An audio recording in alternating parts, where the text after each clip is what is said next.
This morning, a very angry JD Vance sat down with a fed-up Jake Tapper and what can only be described as the most contentious interview of this entire election. Tapper asked JD Vance about the comments made by former Trump officials calling Donald Trump a fascist, calling him a threat to democracy, and JD Vance did what he always does. He lied, he evaded the questions, but when he was really pressed, he just lashed out and started screaming at Tapper as he completely melted down, completely crumbled, kind of realizing that it's over for Trump as he died inside throughout this entire interview that I cannot wait to get into. Now let's get into this interview. Thank you. So let me ask you, obviously, Trump's former chief of staff, General John Kelly, was alarmed, he says, by what he heard when Trump said he wanted to use the National Guard or the Pentagon to go after the enemy within, Americans with whom he disagrees, including the Pelosi's, Adam Schiff. And then he gave an interview. He said that Trump, quote, certainly falls into the general definition of fascist, that he is, quote, certainly an authoritarian, admires people who are dictators. You've called him a disgruntled former employee, but why shouldn't Americans out there listen to somebody who worked closely with Trump, worked with him longer than you've worked with him, retired four-star Marine general, served his country honorably, who is conservative, who says he agrees with Trump on most policies, but is worried about this aspect of Trump? So let me just say two things in response. So first of all, a lot of what John Kelly, pretty much all of what John Kelly accuses Donald Trump of saying, there were other people in the room, Mike Pence's former chief of staff, for example, who've explicitly said Donald Trump never said those things, right? So one, on Mike Pence, the guy who's not going to support Trump because... Mike Pence's former chief of staff said that Donald Trump didn't say those things, right? So that's number one. Number two, I actually think there's an interesting conversation here to have, Jake, which is why does John Kelly not support Donald Trump? It's about policy. It's actually not about personality. He says he agrees with Trump on most policy. No. He agrees with Trump on most policy. He disagrees with Trump on how Trump views his role and his and the fascism and the authoritarianism. I don't buy that, Jake. I don't buy that, because if you actually look at John Kelly, at folks like Liz Cheney, the fundamental disagreement they have with Donald Trump is, even though they say that they're conservative in the sense that they want America to get involved in a ton of ridiculous military conflicts. They want America to police the world, and Donald Trump wasn't. John Kelly lost a son in Afghanistan.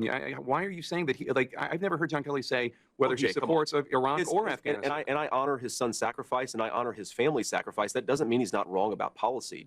What specifically are you talking about? What has he said? Is your argument that a person who lost a son in Afghanistan can't be wrong about public policy? I'm asking then you. Why bring that up? Let's talk about public policy, because I've never criticized his service or his son's service. I brought it up because you're acting as if he is pro-war, and I've never heard him say whether or not he supported the war in Afghanistan or the war in Iraq. He was a general carrying out orders. Because I know John Kelly's worldview, and I know the people who have attacked Donald Trump the most vociferously on foreign policy. They'll say, well, he's a dictator, when what they really mean is they won't listen.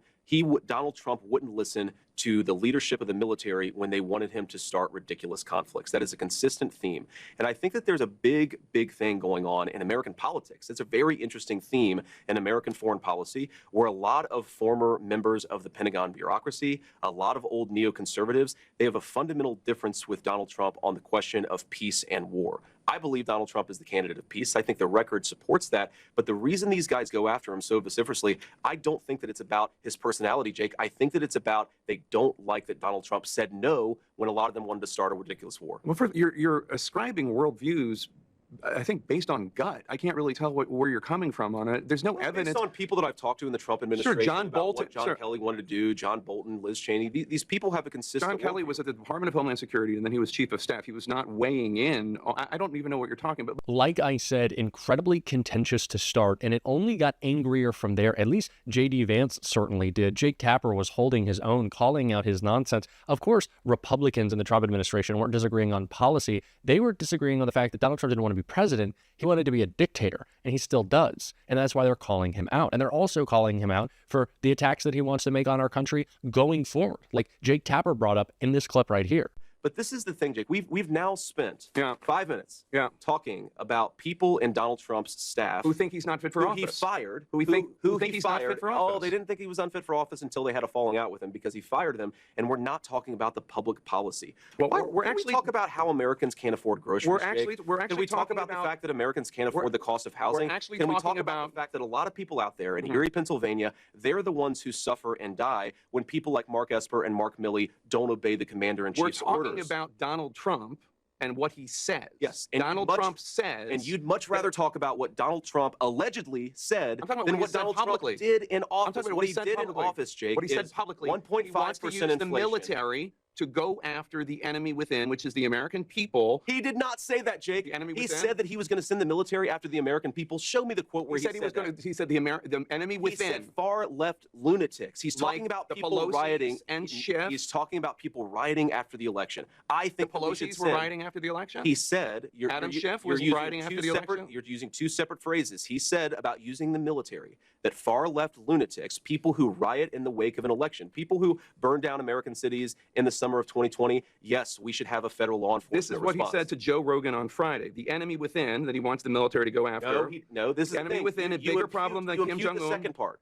We have people that are really bad people that I really think want to make this country unsuccessful. That's who the enemy within. And did he say that he wants to use the military against those people? He said he Here's wants the to use game. the military to go after the enemy within. Here's the game that you're playing. He said I'm that not playing a no. game. Can I answer the question, please? He said that he wanted to use the military to go after far-left lunatics who were rioting, and he also called them the enemy within. He separately, in a totally different context, in a totally different conversation, said that Nancy Pelosi and Adam Schiff were threats to this country. We're the enemy He within. Never We're the said- enemy within. He said they were the enemy So within. every time he uses the exact same phrase, we assume that he uses. I don't the know. I don't military? throw around the term of enemy within to talk about using the Well, military you're a against going American journalist, people. and you're asking his vice president, but you won't let me answer the question. I'm telling you that Donald Trump has said, and I agree with him, that we should use the U.S. military to go after Americans. people who riot, who burn down our cities. And this was We what should John call Kelly them was. the National Guard. This was what John Kelly was alarmed by: the idea of using the U.S. military to go after Americans. That's not what he said. Donald Trump never said Americans writ large. You keep on putting words in his mouth and Are they or are they not Americans? far left people who commit acts of violence, who riot? And Now I you're don't doing care. a very narrow definition of I what he said, don't- which is I not what don't he said. care. That's not what he said. But let me He ask you. did. Let me ask you the bigger he did question. say that, Jake. He did. He said that he wanted to use the U.S. military. Let me clarify. Go after far left lunatics, yes. And then he go also after added people who were rioting he has- and looting. and he added- never said. he added Schiff, never said. and then he added the Pelosi's. He never. He and then said he added people that don't want the that country Adam to succeed. Schiff, he said that Adam Schiff and Nancy Pelosi he used in a separate context in a separate conversation. And what you're doing is you're smashing two Fox totally asked him different about this- conversations. Fox asked him about this last week,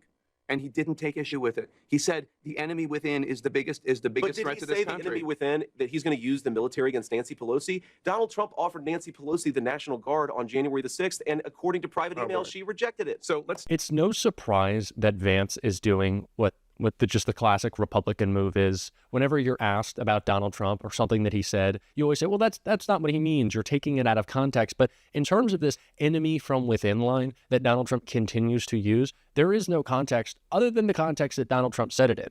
The first time he said it, Republicans did everything they can to clean up the mess. But he's said it so many times, it is undeniable that he means going after Democrats, going after his political opponents. But of course he does. Of course that's what he meant the first time. It's what he has said before. Like he said about Liz Cheney, which Jake Tapper brought up in this clip right here. Said on Friday, Special Counsel Jack Smith should get thrown out of the country.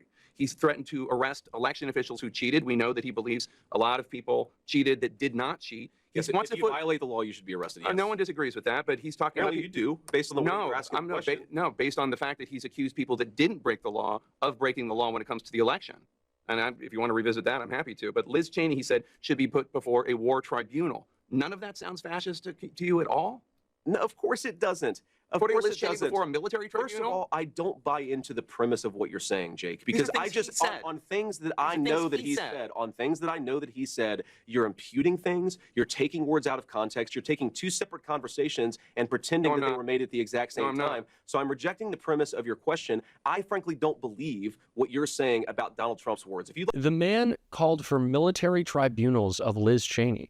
He wanted to suspend the Constitution because he lost an election. What other context are you looking for? What other meaning are you trying to find? It's the reason Vance is getting so angry, why he's screaming, why he's lashing out, why he's losing his mind, much like his boss. It's because it's indefensible. There is no defense. There's just JD Vance's dishonesty. Because how are you supposed to combat the truth about what the people closest to Donald Trump said when you were saying the same thing before you even knew him? You knew it to be true back then.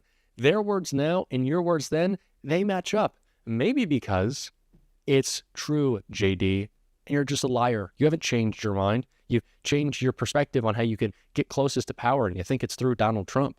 And that is a scary road to go, by the way, considering what happened to his last vice president, which got brought up again in this clip right here. Why? What you're talking about is an anonymously sourced story, or one guy Nothing anonymously sourced. or who Zero one guy who was a disgruntled employee. I told where you 10 five other people pushed back against him and said that what he said was dishonest. So why don't we talk about the policy that's affecting American citizens and not what Donald Trump allegedly said, according to one guy who's pissed off because he got fired by Donald Trump? I didn't bring up any of the things that he said. He said I didn't bring up. Brought up John Kelly, and that I just described. I brought up John Kelly's view of Donald Trump. I didn't bring up John Kelly talking about what Donald Trump said about Hitler's generals. I didn't bring that up. I talked about John Kelly's view of Trump based on something Trump has been saying in the last week. So that's what I asked about. So John Kelly makes accusations that are rejected by 5 people. Again, you're talking about something I didn't bring up. I think that maybe implicates his overall judgment. And I think the fact that he has a worldview that's so oppositional to peace and prosperity suggests that he's not an honest arbiter here. This is not a guy, John Kelly, going to brag to Jeffrey Goldberg, who is interested in the American truth or who's interested in telling an honest account of Donald Trump. He's a guy with an axe to grind because Donald Trump fired him and disagreed with him on policy. So all those 10 people, including the former vice president, Mike Pence, all of these people have this horribly damaged worldview, and they're all just going after Donald Trump because they want to send people into war? That's really your argument? Absolutely. It's not like these are conservative. Absolutely, that's my argument. These are not conservative Jake, Republicans. These aren't conservative Republicans who are concerned about Donald Trump. They're not. That's not right. All of these people, Jake, they came into office thinking that they could control Donald Trump. That when he said he wanted peace in the world, Pence thought he could control Donald Trump. Yes, he did. And when he found out, when he found out that he couldn't, they all turned on Donald Trump, and a lot of them got fired. I am so glad to see Tapper hold JD Vance accountable like this. We needed more interviews like this throughout this entire election cycle. Better late than never, I guess. But this should be the standard. Call them out with the same fervor in which they attack our country. Call them out and hold them accountable in the same way that they want to attack our democracy.